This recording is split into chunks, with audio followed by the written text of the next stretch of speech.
Coverage of the vaccine rollout continues, and here in Connecticut, it's been celebrated at times for its speed, but people of color continue to get vaccinated at lower rates.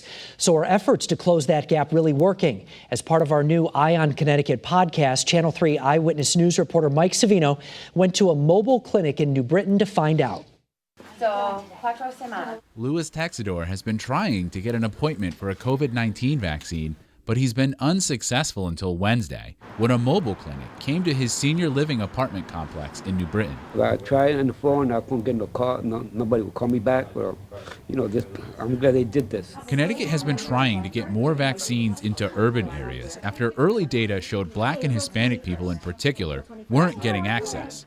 Wednesday's clinic in New Britain helped vaccinate 50 people who say a variety of issues made it harder for them to get to existing vaccine clinics. It's easier for me to get it through here than take on a bus. How long do you feel like you'd have to wait if you had to go out and get it? It's about a year. The state is looking to build on this mobile clinic model with trucks similar to ice cream trucks rolling out in April.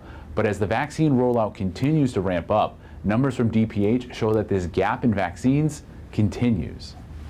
As of March 15th, only 13% of Hispanics and just under 17% of Black and Asian residents had received at least one vaccine dose. That's compared with more than 32% of white people. What do you think when you hear these numbers? It just really says a lot about the disparities that are evident across our state. Community Health Center Vice President Yvette Highsmith-Francis said on a recent episode of the Eye on Connecticut podcast that this lingering vaccine gap is due to long-standing disparities in Connecticut, and undoing this will take special effort.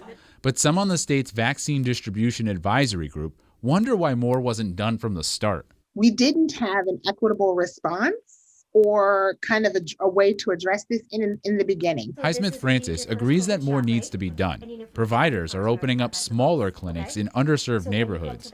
This expanded access could also have the added benefit of overcoming vaccine hesitancy. Healthcare is local, so being able to access the vaccine should be local as well.